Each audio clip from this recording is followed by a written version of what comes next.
Hello everyone, welcome back to Discovery Dive Classics. My name is Parisha and I am your mentor.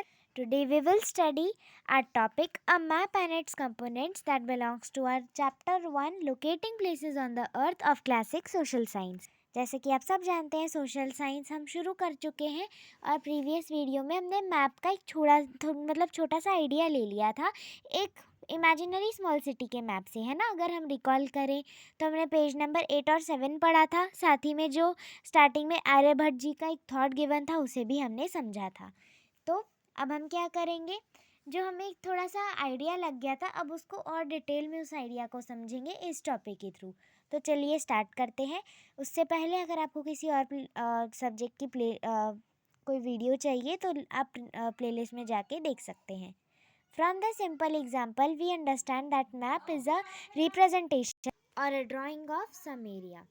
इस simple से example से, कौन सा simple example, जो हमने इमेजिनरी स्मॉल सिटी का मैप देखा था, ये देखो ये वाला एग्जाम्पल जो हमने इमेजिनरी स्मॉल सिटी का मैप देखा था फिगर 1.1 में, इसी स्मॉल एग्जाम्पल से हम समझते हैं कि मैप एक रिप्रेजेंटेशन है या ड्राइंग है किसी भी एरिया का, किसी भी पर्टिकुलर इलाके की एक ड्राइंग आप कह सकते हैं, एक मानचित्र, एक चित्र कह सकते हैं जो हमें दिखाता है कि कौन सी चीज़ कहाँ है ना।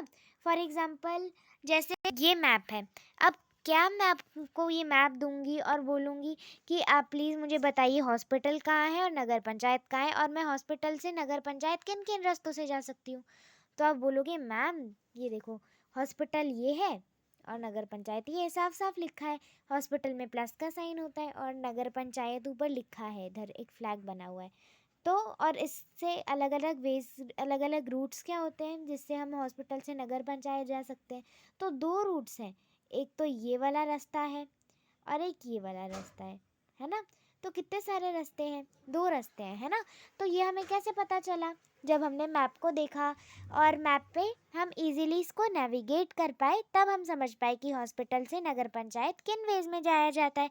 तो अब समझ में आया आपको कि मैप, अब उसके ऊपर जो भी जैसे चीज़ें, जैसे हॉस्पिटल है, नगर पंचायत है, बैंक है, मार्केट है, जो भी उसके ऊपर चीज़ें बनी हुई हैं उन सबको रिप्रेजेंट करता है, इसलिए हम उसे एक रिप्रेजेंटेशन कह सकते हैं, ये किसी भी जगह की मानचित्र या ड्राइंग कह सकते हैं।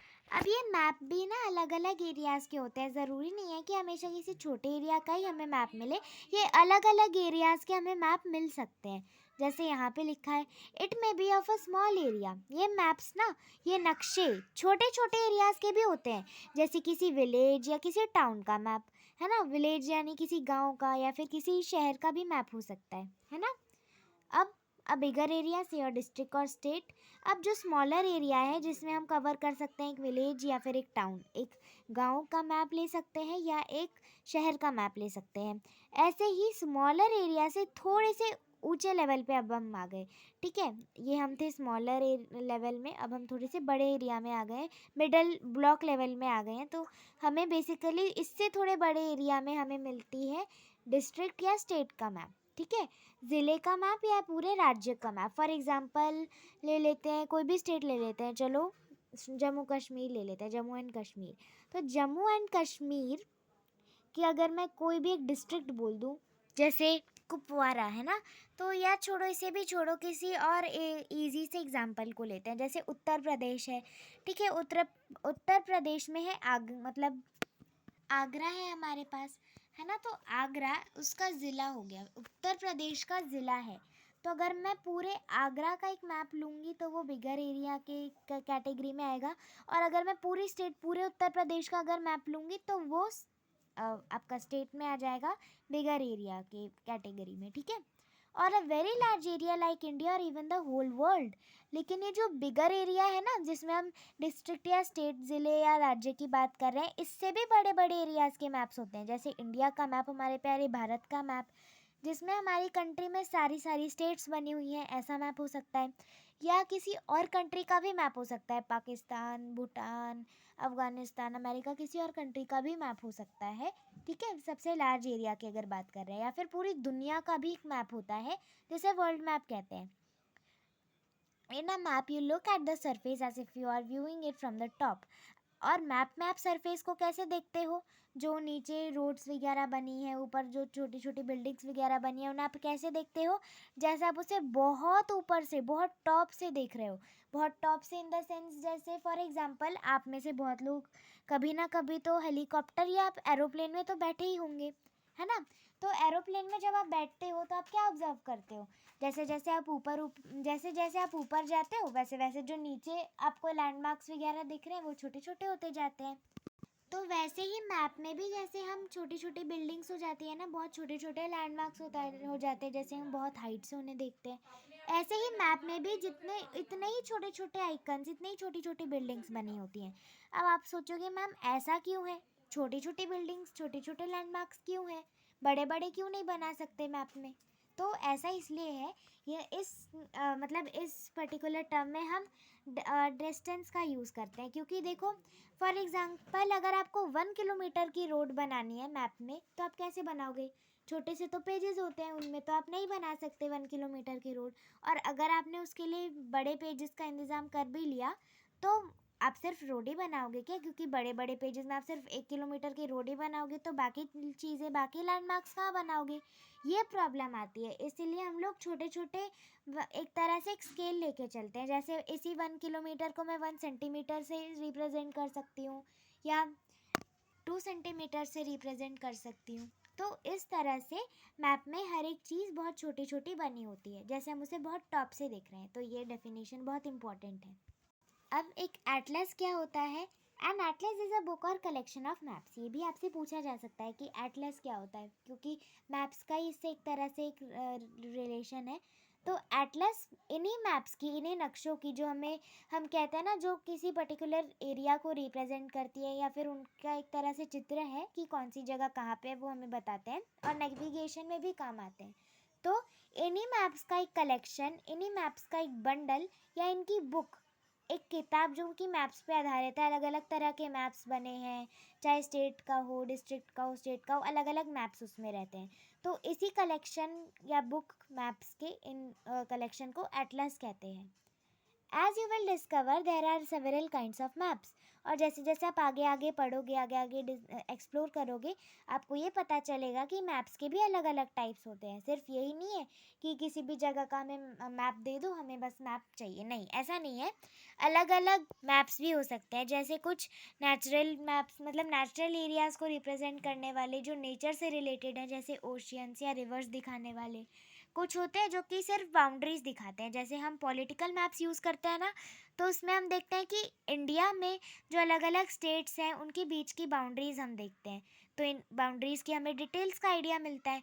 कुछ मैप्स होते हैं जो थीम पे बेस्ड होते हैं, जैसे फॉर एग्जांपल एक ऐसी थीम भी हो सकती है जैसे पूरी इंडिया में क्या क्या क्रॉप हर ज़िले, मतलब हर स्टेट में कंज्यूम किया जाता है, तो अलग अलग थीम पे बेस्ड जो मैप्स होते हैं, तो इस तरह के अलग अलग टाइप्स भी मैप्स के हो सकते हैं। फिजिकल मैप्स, पहला टाइप हमारा मैप का फिजिकल मैप्स है, which mainly show some natural features such as mountains, oceans and rivers. ये मैप्स हमें सिर्फ नेचुरल फीचर्स दिखाते हैं। नेचुरल फीचर्स मतलब ऐसे फीचर्स जो हमें नेचर में दिखते हैं, जैसे कि पहाड़, माउंटेन्स, ओशियंस, महासागर और रिवर्स, नदियाँ। ठीक है, तो ये मैनमेड तो है नहीं, ये हमें नेचर, प्रकृति में ही मिलते हैं। तो इस तरह के जो नेचुरल फीचर्स हैं, तो जो मैप्स इन तरह के नेचुरल फीचर्स पर फोकस करती है, ऐसी कोई बाउंड्री वगैरह हमें खास दिखती नहीं है, जैसे पाकिस्तान और इंडिया के बीच ये बाउंड्री है, राजस्थान और पंजाब के बीच में ये बाउंड्री है, ऐसी कोई बाउंड्रीज नहीं दिखती है, लेकिन बस फिजिकल मतलब नेचुरल फीचर्स ही दिखाई देते हैं। तो इसके लिए आप फिगर 5.2 देख सकते हैं अपनी टेक्स्ट बुक में, अगर आपको इसी मैप का एक एग्जाम्पल चाहिए। तो ये फिगर 5.2 आपके पेज नंबर 76 पर है। A physical map of the Indian subcontinent with some of its rivers. ये एक फिजिकल मैप है इंडियन सब कॉन्टिनेंट का। अब आप सोचोगे कि इंडियन सब कॉन्टिनेंट क्या होता है, तो देखो पहले के ज़माने में जैसे आज का हमारा इंडिया है ना, वैसे पहले नहीं हुआ करता था।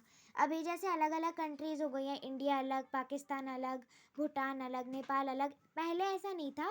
पहले सारी कंट्रीज़, ये जो इंडिया के आसपास पाकिस्तान, नेपाल, भूटान, बांग्लादेश, ये सारी जो कंट्रीज़ हैं, ये सब एक साथ मिली हुई थी और एक साथ, मतलब इन्हें हम मानते थे कि ये सारी एक ही कंट्री है। है ना। और जब हम मानते थे कि ये एक ही कंट्री है, ये सारी एक ही कंट्री है, तो इस कंट्री को हम कहते थे इंडियन सब कॉन्टिनेंट। ठीक है, तो ये एक इंडियन सब कॉन्टिनेंट है जिसमें हम इसकी सारी रिवर्स देख पा रहे हैं, जैसे river Narmada, river Tapti, river Chambal, river Yamuna, river Ganga. तो यहाँ पे सारी रिवर्स बनी है और माउंटेन्स भी बने हैं। देखो हिमालयाज, ये हिमालय की रेंज है ना। और यहाँ पे हिंदू कुश की रेंज है ये, है ना। अब यहाँ पे बे ऑफ बंगाल, जिसे हम बंगाल की खाड़ी बोलते हैं, ये देखो यहाँ पे एक ये सी है, यहाँ पे एक और समुद्र है, अरेबियन सी है, अरब सागर। तो देखो यहाँ पे, अब आप मुझे ज़रा ये बताइए कि क्या आपको यहाँ पे कोई ऐसा फीचर दिखा कि हाँ ये गुजरात और ये राजस्थान, है ना, ये आसाम, ये बंगाल, ये केरला, ये तमिलनाडु, ये मध्य प्रदेश। क्या आपको ऐसा कुछ दिखा, या आपको ये दिखा ये इंडिया, ये पाकिस्तान, यहाँ चाइना, यहाँ अफगानिस्तान? क्या आपको ऐसा कुछ दिखा यहाँ पे? दिखा ऐसा कुछ नहीं ना। यहाँ पे आपको पूरे ऑल ओवर इंडिया में जितनी रिवर्स, ओशियंस, माउंटेन्स, बेसिकली जो नेचुरल फीचर्स होते हैं ना, वही सब दिखाए गए हैं। यहाँ पे ऐसा कोई अलग तरह का, हम कह सकते हैं, कोई पॉलिटिकल फीचर नहीं है ना। इसीलिए इसे फिजिकल मैप कहा जाता है, क्योंकि ये सारे फिजिकल फीचर्स दिखाता है। अब पॉलिटिकल मैप्स पे आते हैं। पॉलिटिकल मैप तो और आसान है समझना, क्योंकि हम इन्हें ऑलमोस्ट हर टाइम यूज़ करते हैं ना। Political maps which show details of countries or states, boundaries, cities, etc. For instance, a map of India with all its states, union territories and their capitals. अब पॉलिटिकल मैप्स ना बिल्कुल physical maps के ही opposite हैं। जैसे physical maps होते हैं ना जो नेचुरल फीचर्स दिखाते हैं, वैसे ही पॉलिटिकल मैप्स का नेचुरल फीचर से कोई लेना देना नहीं। पॉलिटिकल मैप सिर्फ और सिर्फ बाउंड्रीज़ की डिटेल्स देते हैं, सिर्फ बाउंड्रीज़ दिखाते हैं, है ना। जैसे अब ये बात हो गई इंडिया, ये पाकिस्तान, ये मध्य प्रदेश, ये राजस्थान, हरियाणा, ये पंजाब, ये हिमाचल प्रदेश, इस तरह की बाउंड्रीज़ दिखाता है कंट्रीज़ के बीच में, स्टेट्स के बीच में, इवन यूनियन टेरिटरीज़ के बीच में, कैपिटल्स के बीच में जो बाउंड्रीज़ दिखाता है, इवन सिटीज़ के बीच में भी, या डिटेल्स दिखाता है कंट्रीज़ की, स्टेट्स की, या बाउंड्रीज़ की, जो बाउंड्रीज़ के बारे में बताता है बेसिकली। तो ऐसे मैप्स को पॉलिटिकल मैप्स कहा जाता है, जिनकी एक स्पेसिफिक बाउंड्री होती है। ऐसा नहीं है कि नेचुरल फीचर्स दिखा रहे हैं तो थोड़े फैले हुए मैप्स बना दिए जहाँ पे रिवर्स हमें दिख रही हैं, माउंटेन्स दिख रहे हैं ऐसे फैले हुए, उनकी रेंज दिख रही है, ऐसा कुछ भी नहीं है। यहाँ पे सिर्फ और सिर्फ बाउंड्रीज़, उनकी हर कंट्री की हर एक चीज़ का हमें एक स्पेसिफिक बाउंड्री दिखती है। फॉर एग्जाम्पल, ये जैसे कि आप अभी देख पा रहे हैं, political map of India with all it's states. यहाँ पे इंडिया का पॉलिटिकल मैप मैंने लिखा है, यहाँ पे सारी स्टेट्स के बारे में लिखा है ना। तो लद्दाख और हिमाचल प्रदेश, उत्तराखंड, उत्तर प्रदेश, ये सब आप देख पा रहे हैं। इनके बीच में ये जो लाइन्स है, मैं जूम कर देती हूँ। अगर मैं उत्तर प्रदेश और मध्य प्रदेश की बाउंड्री की बात कर रही हूँ, तो क्या आप देख पा रहे हैं इनके बीच की बाउंड्री, है ना। देखो इनके बीच में जो छोटी छोटी लाइंस बनी हुई है, ये जो इनके बीच में लाइंस बनी है ना, यही बाउंड्री है इनके बीच में, है ना। आप इनके अलग अलग इन्हें अपने कैपिटल्स के साथ देख पा रहे हो। बाकी यूनियन टेरिटरीज भी कुछ मैप्स में आपको देखने को मिल सकती है ना। तो इस तरह के पॉलिटिकल मैप्स एग्जिस्ट करते हैं। अब थीमेटिक मैप्स पे आते हैं। Thematic maps with a specific kind of information, examples include figure 6.3 and figure 8.1 in this text book. Thematic maps भी बहुत आसान है, वैसे तो सब कुछ ही आसान है। तो थीमेटिक मैप्स ना एक स्पेसिफिक काइंड ऑफ इंफॉर्मेशन देते हैं, एक थीम पर आधारित इंफॉर्मेशन देते हैं, थीम बेस्ड इंफॉर्मेशन। अब आप ये थीम बेस्ड क्या क्या इंफॉर्मेशन, इसका क्या पर्पज़ है, क्या मतलब है इसका, तो ये समझने के लिए आप ये समझो, जैसे आप लोगों की बर्थडे पार्टीज़ होती हैं, या हम जब आप छोटे थे हो सकता है तब ऐसी बर्थडे पार्टीज़ हो, या फिर हो सकता है अगर अभी भी करते हो, तो बर्थडे पार्टीज़ में जब आप अपने फ्रेंड्स को बुलाते हो, रिलेटिव्स को बुलाते हो, इवन कुछ दादा दादी या फिर कुछ अपने रिलेटिव्स वगैरह को अपने बर्थडे में बुलाते हो, बर्थडे पार्टी में बुलाते हो, तो आप ज़रूर कहते होंगे कि मेरे बर्थडे की थीम ये है और थीम से रिलेटेड सब कपड़े पहन के आना, बोलते हो ना ऐसा। जैसे फॉर एग्जांपल थीम है, चलो कुछ स्पोर्ट्स के ऊपर है, जैसे फुटबॉल है थीम, ठीक है, फुटबॉल है, तो आप क्या बोलोगे कि सब बच्चे, सब लोग जो मेरे बर्थडे पार्टी में आ रहे हैं वो कैसी ड्रेस पहनेंगे, फुटबॉल से रिलेटेड, ठीक है, फुटबॉल से रिलेटेड सब कुछ पहन के आएंगे, फुटबॉल से रिलेटेड केक होगा, उसी की फुटबॉल दिखाने वाला ही, फुटबॉल पे बेस्ड ही डेकोरेशन होगा पूरे घर का। तो थीम पे बेस्ड हुआ ना, सारे काम आपने एक थीम पे बेस्ड किए। ऐसे ही थीमेटिक मैप्स होते हैं जो कि थीम बेस्ड इंफॉर्मेशन देते हैं, जो कि सिर्फ एक थीम पर आधारित ही इंफॉर्मेशन देते हैं और कोई इंफॉर्मेशन से जैसे बाउंड्रीज या नेचुरल फीचर से इनका कोई लेना देना नहीं है। ठीक है, अब अगर आपको एग्जांपल देखना है तो फिगर 6.3 और 8.1 इस टेक्स्ट बुक के देख सकते हैं। तो पहले फिगर 6.3 देखते हैं। ये फिगर 6.3 आपको पेज नंबर 89 में मिल जाएगा, चैप्टर नंबर 6 में, जो कि है the beginnings of Indian civilisation, जो कि हम जल्दी ही पढ़ने वाले हैं। अब ये आप देखो कि ये मैप किस पे आधारित है। Map of some of the main settlements of the Indus Saraswati civilisation. ये मैप किस बारे में है? जो इंडस सरस्वती सिविलाइजेशन होता है, तो इंडस सरस्वती सिविलाइजेशन को हड़प्पन सिविलाइजेशन भी कहते हैं। अब ये क्यों कहते हैं वो हम जानेंगे इस चैप्टर को जब हम पढ़ेंगे। अभी के लिए बस आप इतना याद रखिए कि इंडस वैली सिविलाइजेशन के कुछ मेन सेटलमेंट्स दिखा रहे हैं। मेन सेटलमेंट्स मतलब ये जो आप जहाँ पे रेड रेड देख पा रहे हो और ये जो बहुत सारे ये जो पिंक कलर के डॉट्स देख पा रहे हो ना, ये दिखा रहा है कि यहाँ पे कितने लोग यहाँ पे सेटल होके रहते हैं, यहाँ पे सेटल्ड रहते हैं, यहाँ पे बेसिकली रहते हैं, है ना। तो ये देखो ये सारे डॉट्स यही हो सकता है रिप्रेजेंट कर रहे हो। और ये जो आप देख पा रहे हो ब्राउन कलर का, ये फैला हुआ है इस तरीके से, और यहाँ पे हिमालयाज़ की भी एक रेंज बनी है ना। तो ये माउंटेन्स हैं। साथ ही में यहाँ पे आप कुछ रिवर्स भी देख पा रहे हो, यहाँ पे अरेबियन सी का एक पार्ट है यहाँ पे, है ना। तो यहाँ पे आप थीमेटिक मैप का एग्जांपल ले सकते हो। थीम पर आधारित था ना, फिजिकल मैप नहीं था ये, पर थीम पर आधारित था, है ना। कैसी थीम पर? कि कहाँ कहाँ लोग मेजरली सेटल होके रहते हैं, है ना। अब चलो फिगर 8.1 देखते हैं इस चैप्टर का, जो इस बुक का जो आपके चैप्टर नंबर 8 में है, स्थित है, जो कि क्या है, यूनिटी इन डाइवर्सिटी और मैनी इन द वन। तो ये रहा हमारा मैप। और यहाँ पे फिगर नीचे क्या लिखा है, figure 8.1 a few examples of cereals and pulses from different regions of India. यहाँ पे इस इंडिया के मैप में आप क्या देख पा रहे हो, कुछ सीरियल्स और पल्सेस के एग्जांपल्स अलग अलग रीजन्स ऑफ इंडिया से, मतलब अलग अलग क्षेत्रों में क्या क्या ज़्यादातर क्रॉप का प्रोडक्शन होता है, कहाँ पे किस तरह की क्रॉप ज़्यादातर उगाई जाती है, ठीक है, किस रीजन में, किस क्षेत्र में। तो अगर आप नॉर्दर्न साइड देखोगे, लद्दाख, जम्मू कश्मीर साइड, तो यहाँ पे ज़्यादातर राजमा का क्रॉप प्रोडक्शन होता है। नीचे अगर थोड़ा सा आओगे तो यहाँ पे भी राजमा का ही होता है। नीचे हरियाणा साइड यहाँ पे वाइट लोबिया। फिर थोड़ा और नीचे आओगे यहाँ पे बासमती का होता है, यहाँ मूंग दाल का, राजस्थान में मूंग दाल का होता है। ऐसे ही गुजरात में चना दाल होता है। और ऐसे ही इस तरह से हर स्टेट का अपना अलग अलग होता है। यहाँ पे असम साइड का राइस है, यहाँ पे भी ये भी राइस है ना। यहाँ पे बंगाल हो सकता है, बंगाल का राइस है।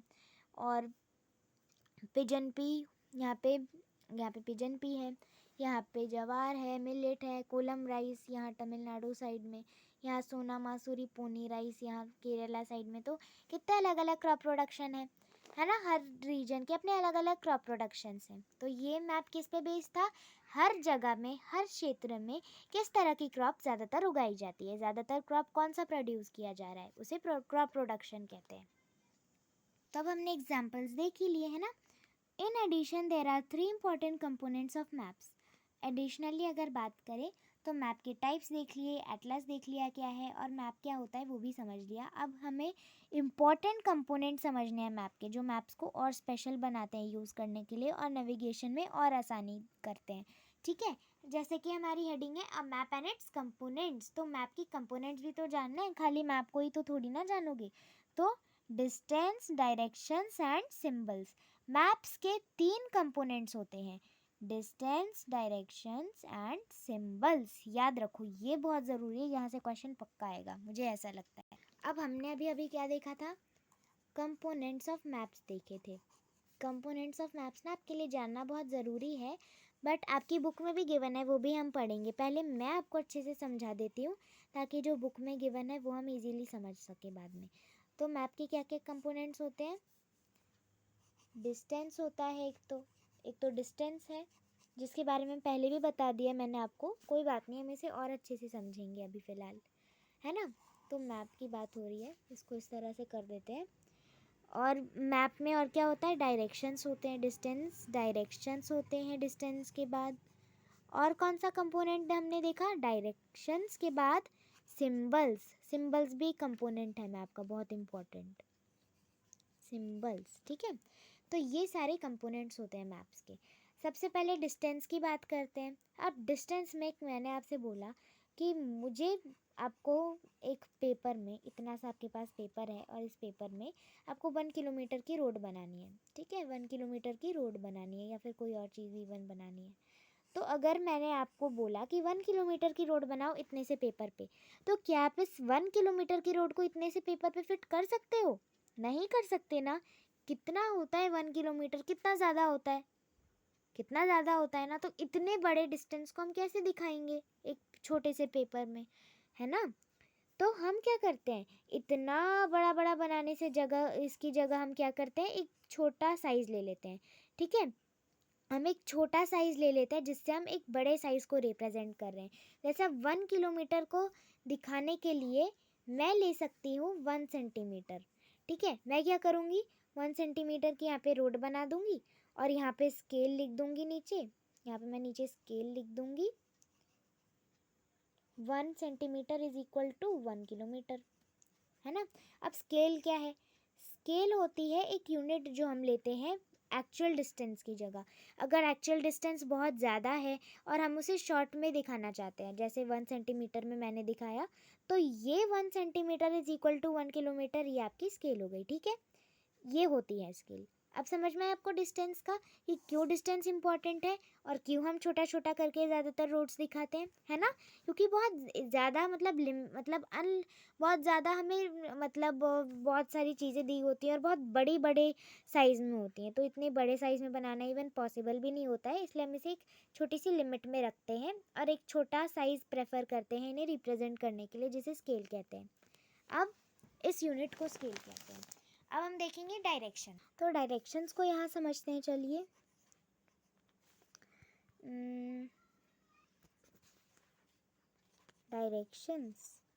डायरेक्शंस पता है क्या क्या होती है, हमारे पास होती हैं 4 डायरेक्शंस, ओके।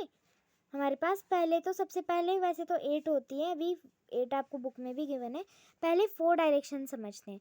4 मेन डायरेक्शन हमारे पास होती है नॉर्थ, नॉर्थ, नीचे होता है साउथ, हमेशा बॉटम में साउथ होगा, टॉप में नॉर्थ होगा, याद रखना है, ठीक है।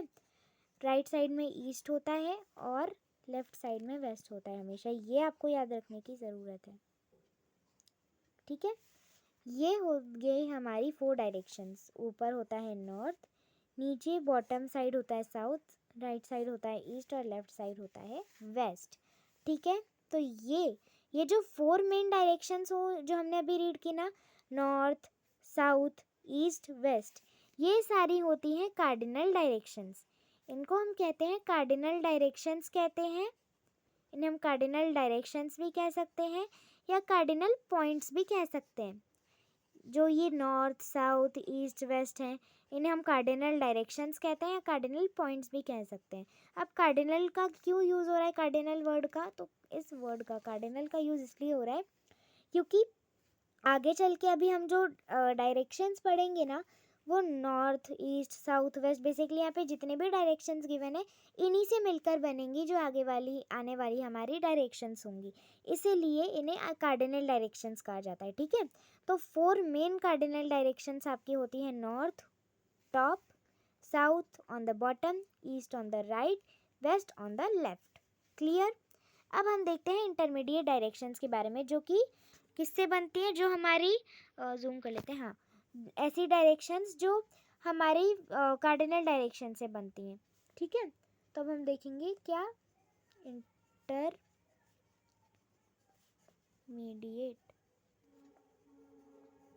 इंटरमीडिएट डायरेक्शंस, ठीक है। इंटरमीडिएट डायरेक्शंस देखेंगे। अब इंटरमीडिएट डायरेक्शन समझते हैं। अब तो सबसे पहले यहाँ पे बनाते हैं, चलो। अब ये जो हमने अभी अभी जस्ट देखे थे, जो हमने अभी अभी कार्डिनल डायरेक्शंस देखे थे, north, south, east and west, अब इन्हीं से मिलकर बनेंगी कुछ डायरेक्शंस, जैसे नॉर्थ और ईस्ट मिलकर बनेंगे, नॉर्थ प्लस ईस्ट, नॉर्थ और ईस्ट मिलकर बनेंगे नॉर्थ ईस्ट, ठीक है। यहाँ पे इन दोनों के बीच की एरिया की बात है, क्योंकि नॉर्थ ये है, ईस्ट ये है, तो हम ऊपर से नीचे आए तो north plus east north east, तो नॉर्थ और ईस्ट के बीच का एरिया होगा नॉर्थ ईस्ट। ठीक है, अब ऐसे ही ये एरिया क्या होगा, ईस्ट और साउथ, साउथ और ईस्ट, तो साउथ प्लस ईस्ट क्या होगा, साउथ ईस्ट। ठीक है, ऐसे ई शॉर्ट फॉर्म में लिखते हैं हम कभी कभी, साउथ ईस्ट। ठीक है, साउथ और ईस्ट, साउथ ईस्ट, तो इन दोनों के बीच का एरिया साउथ ईस्ट।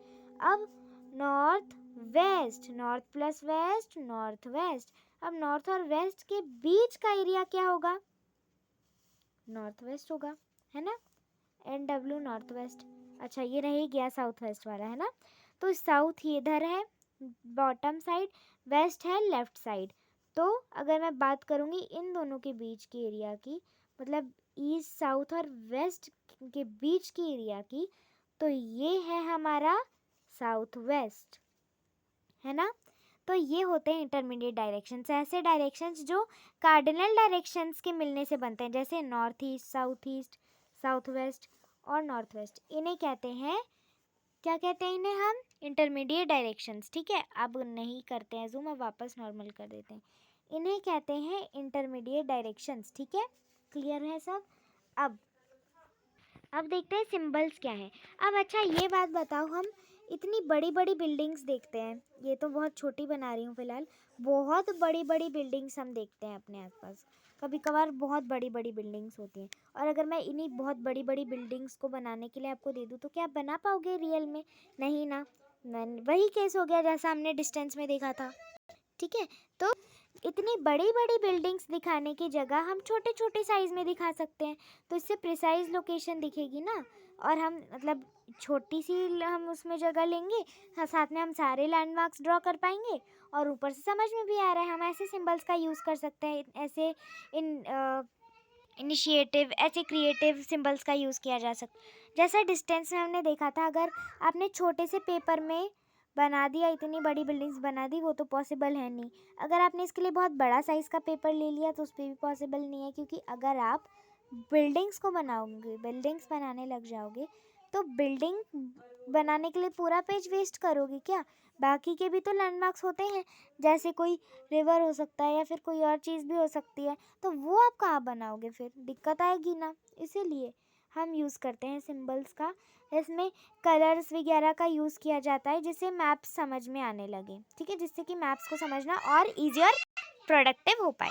जैसे रिवर को कभी कभार हम इस सिंबल से, ब्लू सिंबल से भी यूज़ करके दिखा सकते हैं, ब्लू कलर से रिप्रेजेंट कर सकते हैं, क्यों, क्योंकि ज़्यादातर हम रिवर को ब्लू कलर में वैसे देखते हैं ना कुछ इमेजेस में, तो इस तरह से सिंबल्स का यूज़ किया जा सकता है।